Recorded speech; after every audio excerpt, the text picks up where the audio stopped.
Hello, fellow passengers of this wild ride that is the new Higurashi anime. Welcome to the first episode of the Higurashi Watch-Along, or the Higurashi Log.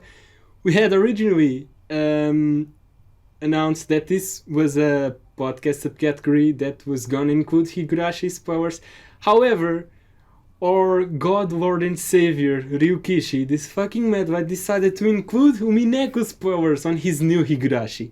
So, on this episode and on the next episodes of the Higurashi Watch-Along, we're gonna have to discuss powers for both Higurashi and Umineko. And there also isn't gonna be a part without Higurashi's powers anymore, because how are we supposed to discuss this new Higurashi without getting into Higurashi's powers when this is literally a continuation, not a remake? Anyway, we'll get into that in due who's time. this girl with horns? Oh, is this Hanyu? No, wait, those horns aren't Hanyu's horns? Oh. So yeah, if you for some reason stumbled upon this episode and are just starting your experience with Higurashi through the new anime, stop that. Don't do that. This isn't a remake. Funimation trolled us all, but once again, we'll get into that in due time. Because we need to open up this episode by addressing the big elephant in the room, which is this second episode. What the fuck was this second episode? Guys. Yeah. Okay, so for this watch-along, I thought it would be nice if... Oh, so, since we're getting a new adaptation, maybe I can invite a friend who has never seen Higurashi or read anything of Higurashi, and, like, have his impressions blind of... and, like, kind of compare the adaptations and have, like, a fresh perspective on it. And then we watch episode 2, and it's like... Okay, I need to tell my friend immediately that this isn't gonna work. Alright, can it? Yeah, we were gonna introduce a new cast member today because, as Yensit said, it would be something interesting to hear the thoughts of someone who's just getting into Higurashi. But then this happened. Ryukishi snapped his fingers and set the whole community ablaze. Isn't this magical? It's like if Ryukishi said, "Hey everyone, get in the car, we're going to This is a Burger McDonald's," King. and then he's just like, and you're like, "Yeah, McDonald's," and then he just starts driving onto a cliff, and you're just like, "This isn't McDonald's."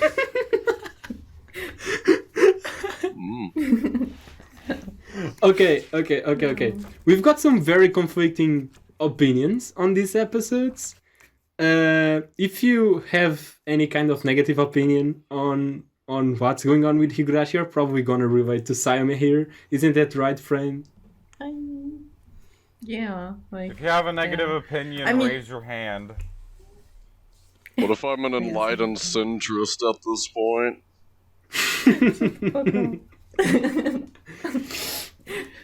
Okay, but like, I don't even know if I really hate it anymore, just like, I'm so confused. Okay, like, when the first episode came out, a few of us were just on a stream watching it, and we're like, at the end, we were like, that was great, that was a great episode. And then we just see in the text chat, Sayomi say, "I finished that episode, it was so terrible, I almost cried." Everyone thought it was amazing. I did! Except Sayome. And it was so bad. Like, as a remake, it was so bad. Especially the last scene, like, what the fuck? Ugh, funny red eyes. Yeah. Heated gamer moment.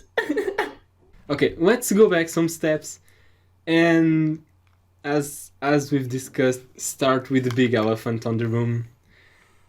So the episode starts, and we see an older Rika speaking with Hanyu. Both of those characters were not supposed to be on the meta world again. So what's going on? What were your first ideas of what could be going on in this episode? They forget to retcon the goddamn series. We've already been through this, Eureka 1. I mean, it's like, I think the idea of a new arc's really cool, and I actually quite enjoyed the episode, but well, what does this mean for, like, all the other arcs we've already been through? It's just, I don't know, it's weird. New Yoshi's Allow me Island, to where present my Rika's theory. dropped into a perfect fragment, but then Hanyu realizes that, no wait, I'm actually going to retcon A this new ending. theory. What's this theory called? No. You guys are all wrong, and I can present a solid theory as to why those two are there.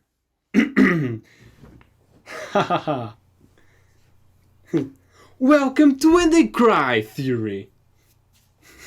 Okay, no, but in all seriousness, to explain my theory, we're gonna have to go on the amazing trip to what the fuck is Featherin and what the fuck is Lambda Delta.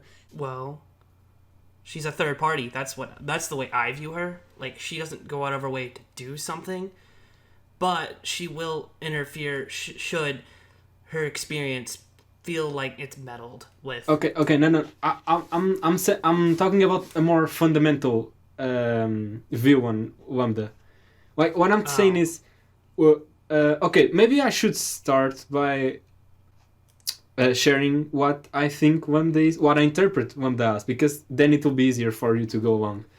Okay, so for me, what Lambda is, and this is basically the most accepted view of Lambda, because it's supported by various lines in Umineko. Okay, let's go with that. Which is that Lambda is the personification of the certainty of the game board of Higurashi. That's why she takes on the appearance of Takano, because Takano planned her plan so meticulously that she basically created certainty, like the certainty that she would certainly succeed. And that's why Lambda is the Witch of Certainty. She's the embodiment of the certainty that Takano would win. But then Takano doesn't win, so what's going on here? Well, once again, supported by Umineko, that's because Lambda took pity on Rika, and basically on Matsuri Bayashi allowed Rika to place the pieces wherever she wanted before the start of the game. And that's exactly why in Matsuri Bayashi everything seems to fall into place. Like, why is Akasaka there? That's because Lambda realized Rika really wanted Akasaka to be on the game board, to be a piece that she could use. So she just allowed Rika to place the pieces wherever she wanted. And that's basically the most accepted view on Lambda. And then we have Featherin, which is she's also a very important character to understand in order to theorize about the new Higurashi, because she apparently pops up on the opening. So Featherin is the biggest mystery in When They Cry, one of the biggest mysteries. And the way I see it is that Featherin wrote the game of Higurashi and allowed one of the characters to gain sentience, in this case Rika, and then Rika evolved from a piece to a player. So, but then she wanted to give the player an assistant, like Navi is to Link, for example. So she created Hanyu, and Hanyu is to Featherin what Erika is to Bern. She's a character created to fill a very specific role, which in this case is allowing Rika to go through the loops and not allowing her to die. She has to go through the loops, and she will always be reborn into a loop. So, now that we kind of understand what Featherin and Lambda are, we should get to the conclusion that Lambda kinda is on Featherin's team, because if Featherin wrote Higurashi, and so she wrote Takano and her whole story, so she basically also created Lambda. So Lambda is on Featherin's team, basically, and they are the bad guys per se. And Rika is the player of the good guys, supposedly. But then, as I said, Lambda Delta took pity on Rika and allowed her to get a bit of a head start. And what supports the theory that Featherin wrote Higurashi is the fact that some characters start remembering other arcs. Because that's exactly what a miracle is. It's something that shouldn't happen. And who are the only people allowed to break a game's rules? The players can't break the rules, but the creator of the game can, if the creator rewrites the rules. And that should be exactly what happened. Featherin rewrote the rules so that some characters could get blessed with that miracle. So I guess in a way both Featherin and Wamda allowed Rika to succeed. And now, before getting back into how this whole business ties in with the new Higurashi anime, since I think I've already been talking for quite a long while, does any of you not agree with this view on these characters? I do have a question. Why do you think specifically Feathering is the writer of the story? She's never written anything in Umineko. Now, actually, I think Featherin wrote Umineko, but that's a very controversial take. But going back to Higurashi, it's very plausible that she was the one who wrote Higurashi, because Bern Castell is literally her Miko. At least that's the way I see it. But the way I look at this, it's basically almost confirmed that Featherin wrote Higurashi, created the game of Higurashi. I mean, I'm not gonna say with certainty she wrote it, but it is the only thing I will agree on that definitely that she is the only element of Umineko so far that I will say definitely seems to be playing some part in this new anime, because I don't know who else that could be in the shadowy figure in the opening. How the fuck could Featherin have written Higurashi when the Higurashi and Umineko is a book, and the Higurashi that exists is a visual novel? Those didn't exist back then. This makes no sense. Look, the concept of time does not exist in the meta world. Okay? Featherin just created the concept of Higurashi. What you're reading as a visual novel or as a manga or watching as an anime is just a way to experience the game concept Featherin created. You can't think about anything that specifically when we're talking about the meta world, because the meta world is literally a world of concepts. Nothing physically exists in the meta world. I don't know, that's the way I look at it. For all I know, I may be completely wrong, but that's the only way I think makes sense to think about the meta world. Yeah, I kind of agree with you. I don't know much about the meta world myself, but I do feel it is mostly just a concept as opposed to an actual thing that exists. Yeah, that's why, for example, with Eva, when she turns into Eva Beatrice, she's basically a different person. You can't just become a different person because you want to and change your appearance. The only reason she was able to do that is because Umineko is a very concept-based story, and the meta world is also based on concepts and not on physical things.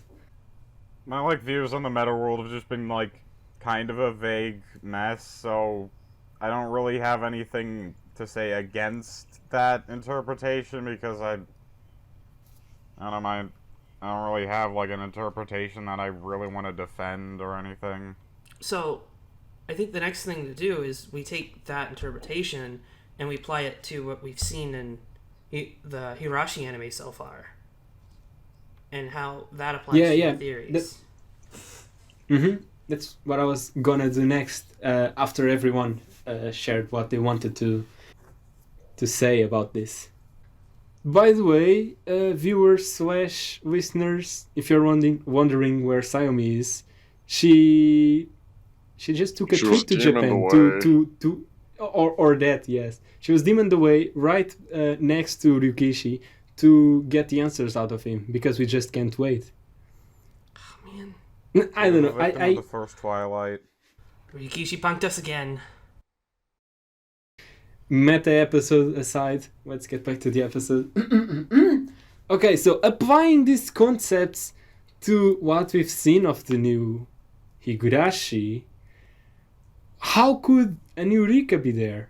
Okay, so the way I look at this is that this older Rika... No, okay, before this, we need to establish what happened in Saikoroshi. Saikoroshi is an arc that happens after the events of Higurashi, in which basically the Rika that we know in the matter world is separated into two. You've got the Rika that stays on the game board, and I mean, it isn't a game board anymore. She stays on the world of Higurashi as a child and lives the rest of her life just like that, and detaches her witch self, and that witch self is what stays on the matter world and goes on to become the Baron Castell we all know and love from Umineko. So basically, the way I look at this is, just like Featherin decided to write a new story for Umineko with Umineko episode 9, maybe she decided to write a new story for Higurashi. The thing is, she needs a player to play against. In episode 9 of Umineko, she had Batara, Beato, and Anji as her opposite players, and Peace as her proxy. And this time, I would argue she went and picked up the Rika that continued her life after the events of Higurashi. And she picked her up and said, "Hey, hello, you're gonna be my opposite player again." And she just placed her on the meta world again with Hanyu, who was also supposed to be gone. But since the meta world is a world of concepts, and Ryukishi is very good with writing about concepts, I'm pretty sure he's just gonna find a way to explain how Hanyu is there again. And I basically think this new anime is gonna be Hinamizawa with a different mystery that this new Rika is gonna have to solve through the piece of the younger Rika. And I'm pretty sure, like, I would bet by the end of this new anime, Baron Castell, the witch, is gonna team up with Rika, older Rika, and they're basically gonna combine their efforts to beat Featherin. That's my expectations for this new anime. I'm pretty sure Lambda Delta is gonna make an appearance too, but I'm not quite sure in which team she'll be on. So yeah, that's how I think we can try to theorize about the madladery of episode 2. Listening to your explanation and interpretation, I had like kind of a meta idea of if this is just something that Featherin just decided to write, maybe like in universe people are also thinking like, why are you like doing this? Isn't the story over? And like maybe goats could be involved. Oh god. Wow. I like that better because like, it would make sense the way Ryukishi is currently presenting this show to us. I don't know. I feel like this is a weird bridge because I'm pretty sure Ryukishi isn't gonna be too heavy with Umineko content on this new Higurashi, but there's definitely gonna be some Umineko stuff being imported into it. I don't think goats are gonna make an appearance, but I do think that's a very interesting way to look at it. I like what I said, like what I wrote in my notes is like I said I think Burn, Featherin, and Lambda Delta are most likely to be in this new anime. And I said, if anyone else in Umineko is like less than a 10% chance to even show up. Even as a cameo. Yeah. I guess the most we can expect from the rest of the Umineko cast is little throwaway lines. Like, if Bern does come back, she could say something like, "Oh, that Beato game was something that I really disliked. Let's just see how this new game goes," or something like that. I don't know. I'm not gonna get too into the Umineko discussions just yet. All I really have to say on the matter is it's pretty clear Featherin is. There's no way that silhouette is not Featherin. Haircut matches, just general face shape matches, and of course the curved horns match. It can't be anyone else. We're starting to sound. Unless we. I mean, I don't know. it could be someone else. Ryukishi likes to play around with your expectations. Maybe he'll introduce some new character that's just very similar to Featherin. I mean, to be fair, I'm just saying, I think Hanyu's acting pretty weird from what we've seen of her. I think she's acting odd in the new anime, so I wouldn't put it past that, like, I don't know, Hanyu's, like, actually feathering, which, of course, is kind of like the meta kind of reasoning there. Well, yeah, Hanyu wasn't the only one acting on. I have a theory about another character, but I'll wait for that one until we get into the episodes. Okay, so who's looking forward to seeing Rokenjima? Oh, Oh yeah. my god, the chapel on the opening! Oh, no, I completely object to that. That is not the chapel.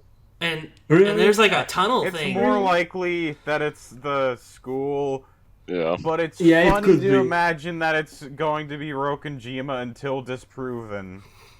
Yeah, talking about the school, let me just mention this before I forget. There's also a weird theory that just popped up in a call we had yesterday about this new older Rika possibly being from that weird Higurashi prototype that exists as in manga form, about an older Rika and a different Mion. Oh, In a Hinamizawa bus stop? Yeah, bus stop. Where Rika is actually older than Mion? Yeah. When the Cry Cinematic Universe, let's go! WTCU. Maybe No, they would like adapt WTCCU. it as an OVA.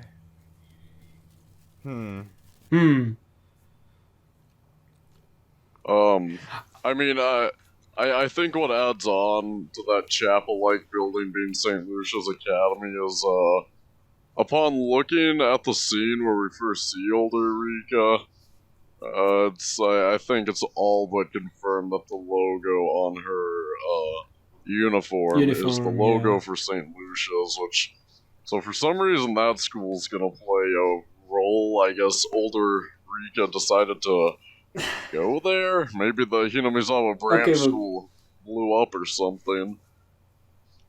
I know I was pushing pretty hard for this St. Lucia theory yesterday, but I mean, we've got to remember that St. Lucia is not a normal school.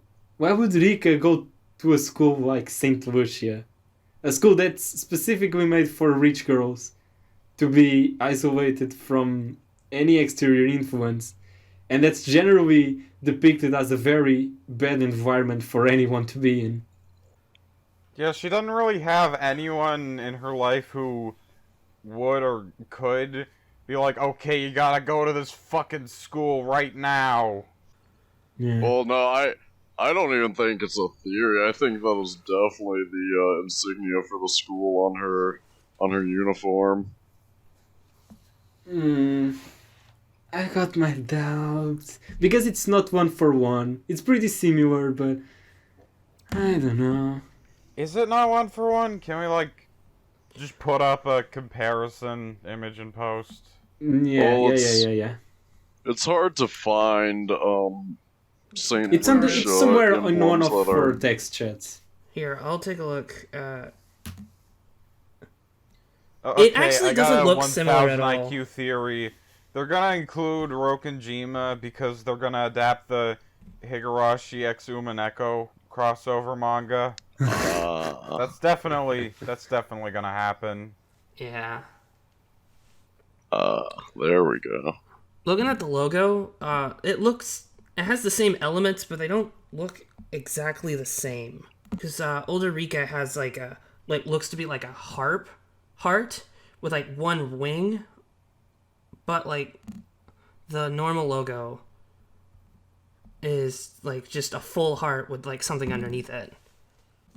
But thing is, Saint Lucia in general has like the most inconsistent designs out of anything in the series. Like between Umineko and Higurashi, like Umineko, it's a rather like compact school, and in Higurashi, it's like this grand, big, freaking kind of chapel-looking school.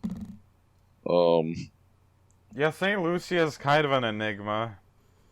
It's like they can't decide on what the school looks like.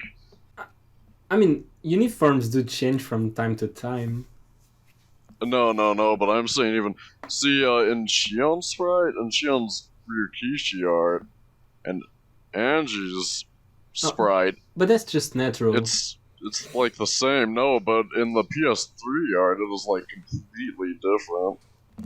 No, I know, but like from PS3 to Ryukishi sprites, it's not just Shion. Many characters get a complete revamp on their outfits, especially Shion. So It just seems odd they changed the emblem so much. yeah, I mean think emblems do he change doesn't too. really care. It's kind of a background detail. It's not like it's anything really would matter if he changed the school design. Like it's just a school. Who cares? Even Angie's PS3... I mean, we do care.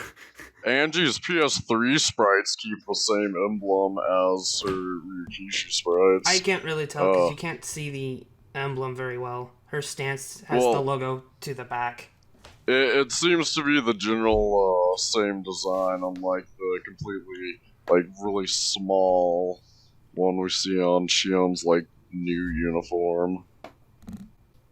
So, are we then discussing the logos? Yes. Yeah. Yeah. Okay, so these were the little changes that Ryukishi told us to keep our eyes out for. Really small changes. Thank you, Ryukishi. You'll notice That the was subtle on point. differences, guys. Yeah, it almost went over my head, honestly. I honestly can't tell the differences between this new anime and the previous one. If I woke Just up an to simulate. episode later, an hour later, I would definitely had it missed. Yeah, if I blinked for an entire minute, I would have missed it. No, if you blinked for an entire minute, you wouldn't miss anything if you were on the Keiichi and Rena scenes, because those guys just stare at each other for 3 minutes straight, apparently. Like, what was that dumping site scene on episode 2? They're just looking at each other. Contest. I just want an hour of just them staring at each other. That loop. Like, I'm pretty sure they were remembering other loops. Like, Keiichi was remembering killing Rena, and maybe Rena was remembering killing Keiichi. Well, yeah. That's why I totally think Rena knows what's going on this. I mean, we already know Keiichi. I mean, we saw him kind of remembering. Like, he shrugged it off at the time. I'm wondering where they're even gonna go with this if the characters start remembering. They're gonna turn into witches! Witch I'm wondering Keiichi! what's the conflict gonna be here? Because clearly Rika, I mean, her goal can't just be to stop Takano again. Because, Yeah, there have to be new characters. well, we already know Takano's the culprit. Everyone, Takano is the culprit. What? So, Like at the end. What? Oh! At the end of episode 2, they were. Man. It seems like they're probably just going to reveal it in episode 3. yeah, that's kind of the vibe I get. Yeah, we were joking Yes, around the Higurashis are while gonna be watching so second confused. episode. We were saying, oh, okay, next you're gonna say Takano is the culprit. But now, like, looking back at, on the episode, it looks totally plausible that they're just straight up gonna say Takano is the culprit on the third episode. Because it's basically It's gonna confirmed open that with Takano this isn't a killing remake. Tomitake. Huh? It's gonna open with Takano killing Tomitake. Yeah, maybe. It's... Oh, man. This new episode can't come out fast enough. Jiro-san, do you want to make out on the ritual storehouse? No, I've been looking forward to... I've been looking forward to the appearance of Takano. Yeah. God damn it. And also, that scene with... when Jiro, or Tomitake, whatever you want to call him, on the Watanagishi festival on episode 2, right before he goes to meet with Takano, before Rika had pets him, because of course for fuck's sake, of course Rika would had pet him because she knows he's gonna die. But Rena is also looking kinda sus on that scene. she's just blankly staring again at Tomitake. So yet another hint towards Rena remembering other loops.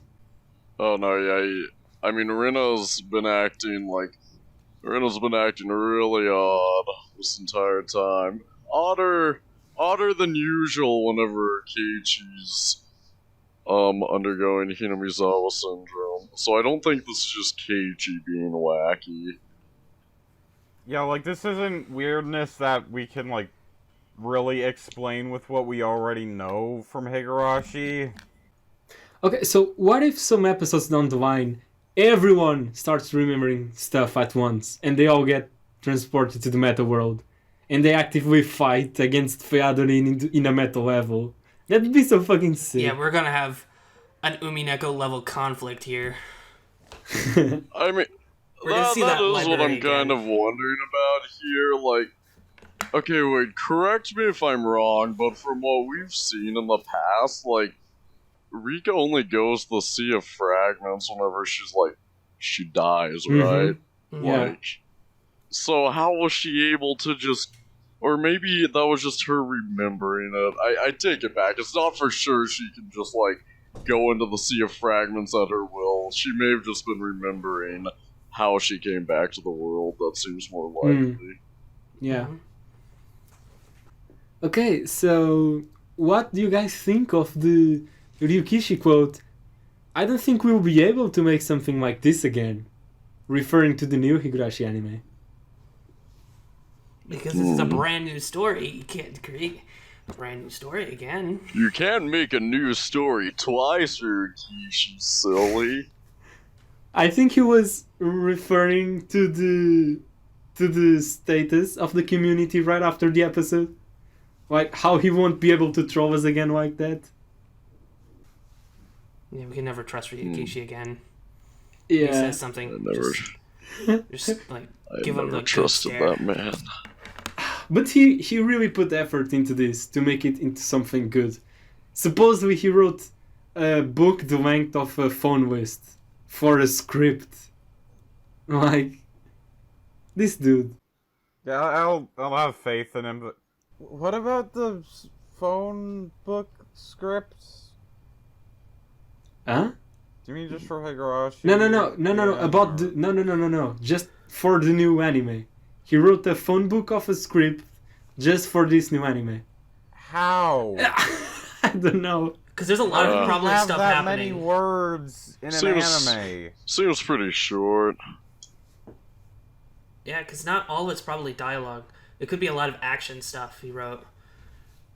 Like Or fight scenes. Nah, I don't think that would be it, because that's the work of other staff members. I think what that book has is something like, oh, when trying to animate this, keep in mind that this character moves like this or something. For example, for Takano in visual novel is described to move in a very awkward way. So possibly he has like a page or two about how Takano moves and how to animate her and translate her weird person and weird way of behaving into an animation format. Just hearing that it's a phone book script is kind of reminding me of how, like, Dan Aykroyd writes, where he like gave a script for Blues Brothers that was just like, if it was adapted, if it was like turned into a film, it would have been like 5 fucking hours long, and it was just this complete mess, and everyone was like, what the fuck are you doing with this script?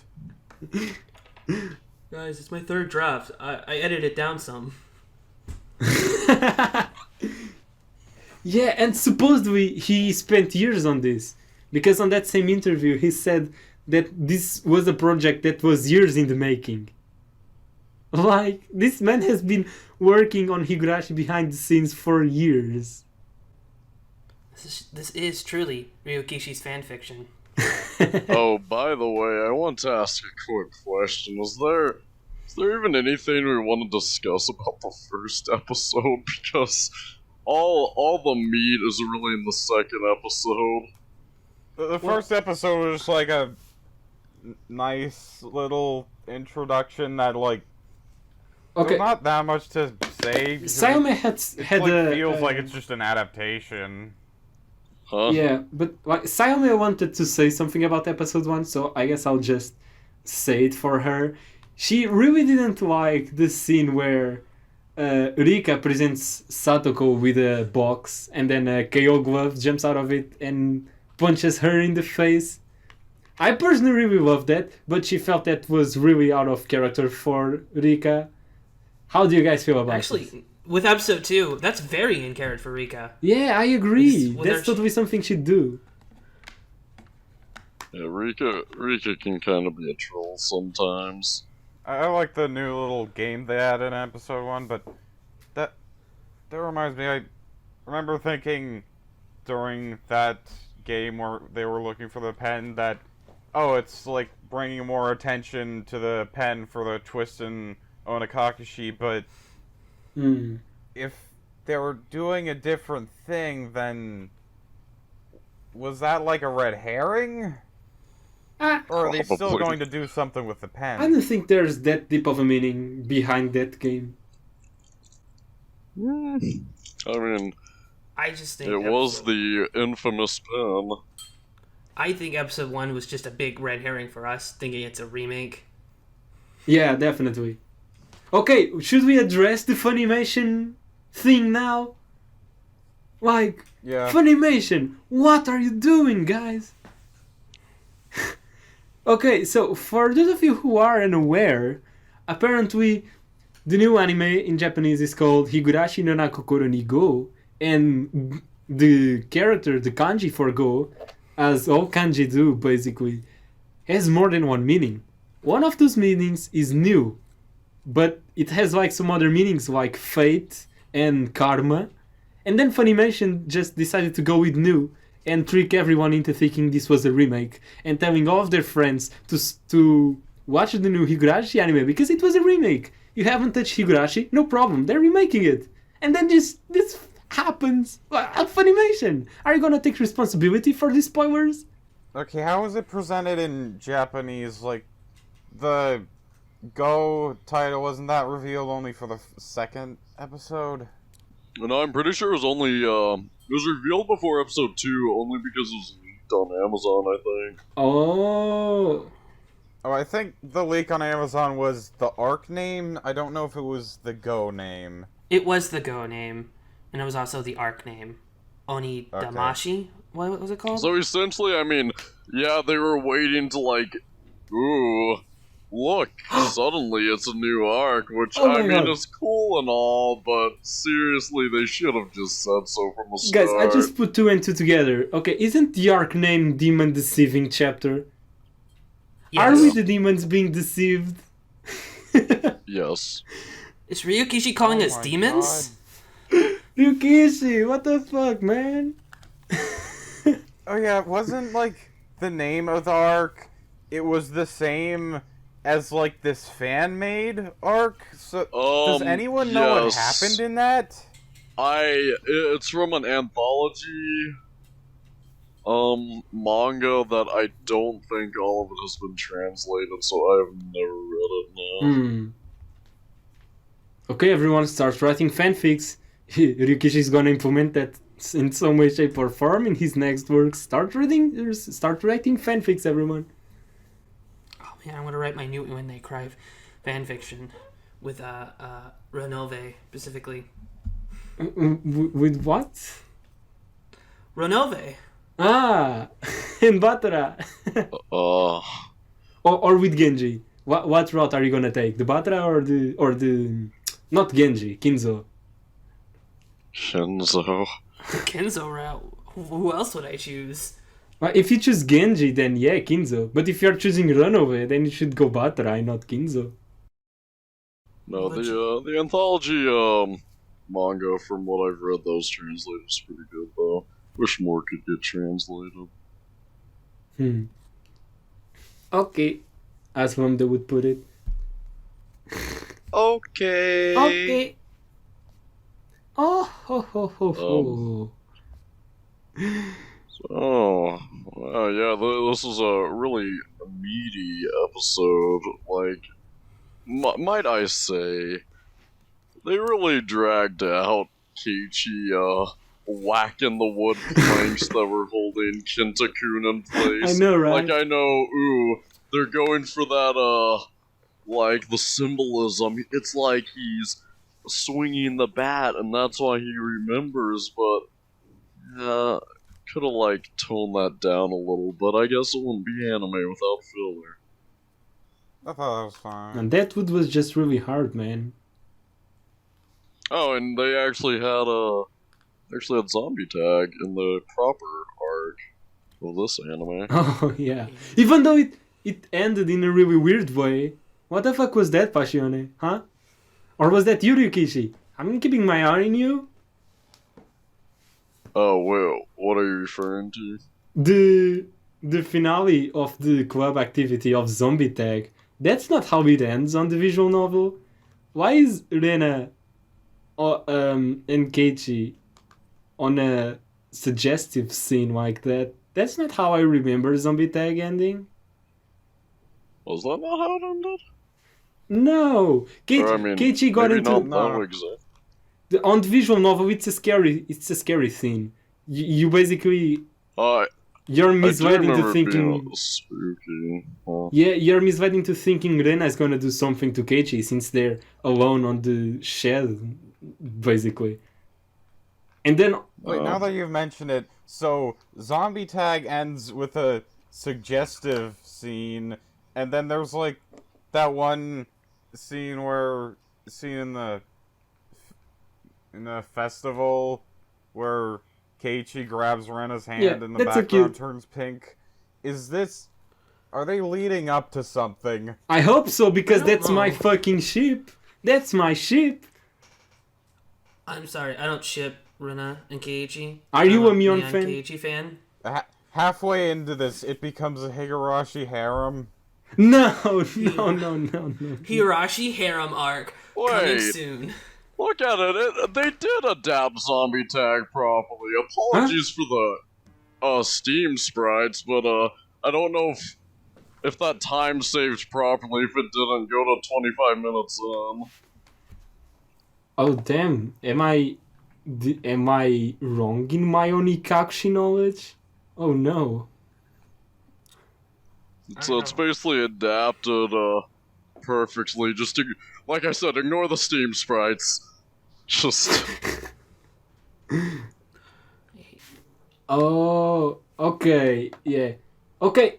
I guess it was adapted, but not properly, because in visual novel that's not the focus. The focus is the spooky part, not the horny part. Yeah, the anime is too horny for us. I mean, the visual novel is too, but come on. if you're gonna change Higurashi, at least change the horny part as well. The Ryukishi experience. Truly. God fucking damn Yeah. Anime. it. Anime, am I right? Anime fans when they see sex. I don't know, it's, no, I still have very mixed feelings about this because the idea of just new Higurashi content, I think, is great, but I don't respect that they didn't explain it well beforehand. I know it's like, so Ryukishi can get his precious Shyamalan twist in, like, oh my god, it's different, but I don't think they marketed it well, and they're gonna need to play this just right, since the way it's looking like right now, it seems like this is just kind of retconning. Not retconning, but making all the struggles Rika went through kind of just for nothing. Which I know, I mean, that's just how it goes kind of, when you interact with witches. That's just... That's... I don't know, I just don't want it to trivialize the original Higurashi story.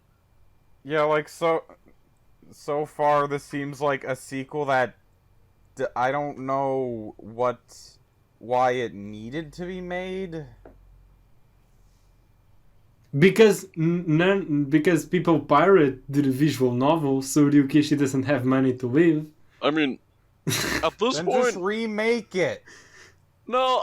At this point, I will say though, I think a new arc is preferable to just seeing a story we've heard a million times readapted.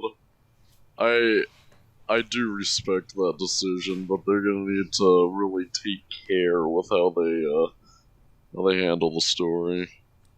Yeah, Yeah. I'm a bit mixed because I would have liked having them make a new adaptation, new anime, because from what I've seen, the Dean anime isn't the best, so we could use a actually good Higurashi anime, Mhm. but thinking like at least just the adaptations they have in Japan, you have the visual novel, the manga, the anime, the stage play, the radio, the like J-drama and TV films. dramas.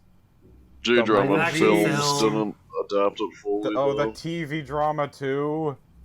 Like, I mean, and yeah, I something new is definitely more interesting compared to those. I think we can Also, I think, we can trust Ryukishi to make something good out of this, because this story has been on the making for years. After all, it's not like he just half-assed this. Like, I'll Yeah, trust you, Ryukishi isn't really a cash grab kind of dude. I'm Yeah. personally am really excited for this show. Like, even if it's really bad or like hilariously bad or really good, I'm kind of excited to be on this wild ride of a show. Yeah, I'm really looking forward to it because like either we're getting like a good new interesting Higurashi thing, or it's just going to be such a fucking mess that it'll be interesting and funny. I know, like it's gonna be fun to rip off if it's really bad, and just fun to gush over if it's Yeah. really good. Yeah. Because yesterday when we were watching the episode together, we were watching the episode and we were completely devastated, sulking over how weird this new adaptation was. And we only got hyped about it when after the episode we sat down and started theorizing about what this could mean. That's when we started being okay Yeah. with the new It direction. changed when we saw that Admittedly, picture that they send out of the promotional art. I Yeah. did have a very negative reaction at first. Remember when everyone was complaining about the ending to episode 1 being like, "Oh, they're spoiling things, being too unsubtle," and Yeah, fucking beginning of the second episode just blew that the fuck out. That it's I like, forgot about the ending of that you episode just- 1. Why not Episode start two by is the just- answer arcs? yeah. No, I actually think, now knowing this is a sequel and looking at how episode 2 is set up, I think it does recidify a lot of my original complaints I had about episode 1. Because, they were going pretty heavy with it, because apparently this is a sequel, and I still do not like Red Eyes Rika, but at least it seems like she's they're not... funny. At least it seems like they're not going the route of, just, scary Higurashi, killer Yeah. lolly. At least they have... Yeah. It seems like Ryukishi seems to be holding the reins here. Mm-hmm. Also, that was a very visual novel-esque opening. And the ending was beautiful. Oh yeah! the Oh my ending god, the looks artwork's so fucking good. Yeah, that was such a Higurashi ending, way better than anything Dean's ever put out. Because Dean just kind of went with generic anime opening, generic anime ending. Haha. Horror. Yo, and now we know The that song- the first opening song episode. was fucking great. Yeah, and like The opening song was composed by a guy that did both some of the Umineko openings and some of the openings for Higurashi's arcs. Yeah. Yeah. Because I heard it, because it has a lot of that damn. violin stuff in it. Damn, I that's think nice. that composer probably really likes. I haven't listened to the opening song like more than once or twice. It does have like the same singer girl. I thought I Like, I heard that remember- it did. I thought Like, I heard that it did. What 'Cause, did like, you I think you heard? definitely- That the singer for the opening is like the same as the singer in some of the Higurashi arc openings. Ah, I I, didn't like, notice that. I like kept recognizing her while playing Hmm. Higurashi and Umineko because I was just like, wait, that's the singer from the Steins Gate OP. Okay. Must be one popular singer. Another problem that many people had with the first episode that was completely blown out of the water by the second episode is the opening that played at the end of the first episode. Many people were just thinking, oh, they're reusing the opening. I personally loved it, that they were doing it, but many people were, oh, they're just hitting the nostalgia button. And then second episode comes in and we've got the new opening and ending, and they're amazing. No, yeah, I hated hearing the Dean opening again. I was like, please distance yourself from Dean, and then thank God they actually have a good opening and ending. Retroactively, I do wish that we, like, had an episode for just the first episode with, like, Sayomi Yeah. just arguing the shit out of why this is the worst thing ever. And we're just still under the impression that this is going to be a remake. That would have been interesting. Yeah, and we should have live reacted to the second episode. That would have also been very fun. Well, our live react would be like, we hate it, and then like 10 minutes to like 15 minutes, like, Anonymous leaves the call, and it's just us just yelling about, oh my god, this is so cool! Yeah. Yeah. We should think about streaming our episodes or episode reactions. Or at least recording it and just releasing it separately. I think streaming them would be more fun, honestly. I think maybe we could, like, record our reactions, and then, like, if any of them are interesting, we, like, include snippets of them in episodes. Okay, Ooh, true. that would be Okay, nice. people on the comment sections, please tell us if you'd be interested in any of these ideas we're throwing out. Because if you don't, we're not gonna do any of them. So please do tell us if you're interested. Ever. You've been warned. Okay, any other notes you have, Horsecam? We already talked about most of it, right? About what? Oh, yeah, okay. Yeah, I got most of it. Because I'm reading it. Honestly, I didn't have much, because we basically filled this with like an hour of talking about the second episode, because I don't have anything to talk about with the first episode. It was it paled in comparison to the second episode. Yeah, I liked the first episode. Yeah, I liked it too. Even just under the assumption that it was going to be a remake. But, like, the second episode is just such a fucking elephant in the room. Because the only thing notable of the first episode in comparison to the second one is the ending. And the ending is just weird, even still. Whenever Rika's thinking really hard, her eyes turn red. Yeah, because I do that too, right? Anyone else? Rika weed. Whoa. When wine just doesn't hit the spot anymore. She would have to, like, very dilute that weed. She does that wine. Because, like... Nah, yeah, these are just the orange leaves. Don't worry about them. Oh, can we mention the like light novel adaptation they're apparently planning that says this is at a suitable reading level for elementary schoolers or something? Yeah. What the fuck? Oh my God, apparently they went to an elementary school in Japan and read the new Higurashi. Is it a light novel? It is easy for elementary and junior Wait high a second, school I students think to it read. actually has, like, it's like a light novel with a bunch of pictures, like you actually would find in an elementary school. Let me go back to the classic Google Translate.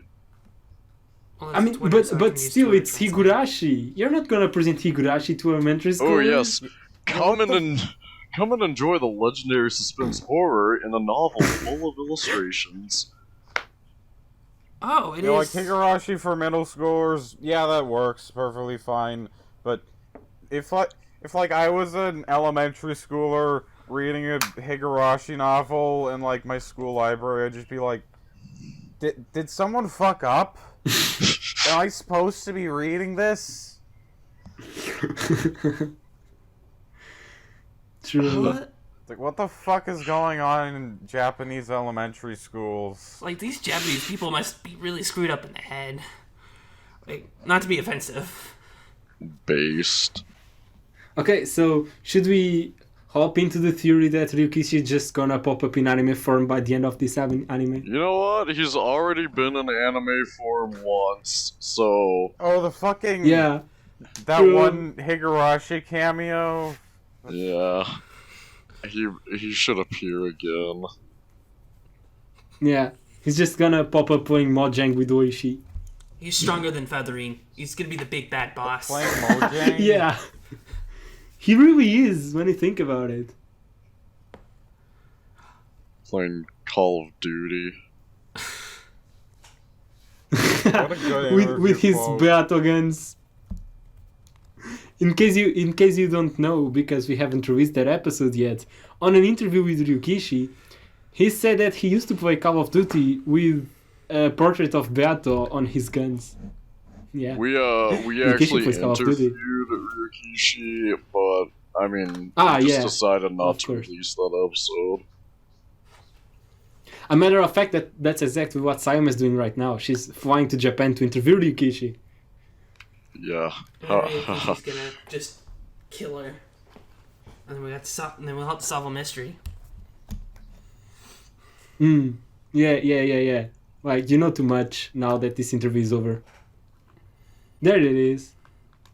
A god, Lord, and Savior in anime form. Doesn't he More just powerful look than ever. fantastic? Wouldn't you want to just cuddle up and tell him scary stories? How would you feel if, like, during Go, like, Ryukishi in anime form just, like, appears outside the game board? Like in IRL? Or on the meta world? In the meta world. I don't think he's gonna do that, but that would be very weird and interesting. He's not gonna do that, but it'd be interesting, without a shadow of a doubt.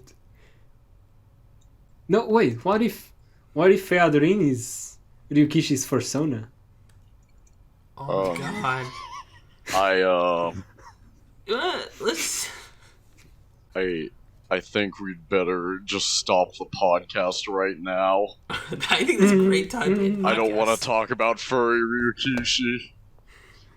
That's a great. That's a great idea, though. That's why he's called Dragon Knight 7. But is Featherine a dragon? What does that have to do with anything? Yeah, supposedly Ryu is dragon and Kishi is knight, right? Yeah. Or King. Is it I think actually? that's just No, like it's a Dragon bad Knight translation. I think it's a similar word.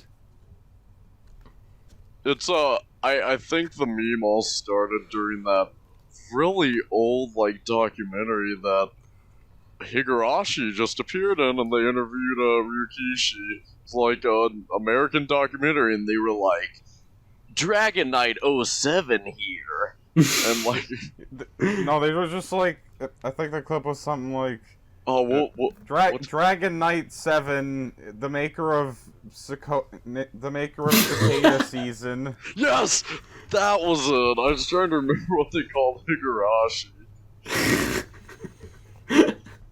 No one translate Higurashi, Wow. right? Dragon Knight 7, the writer of Cicada Season. That's amazing.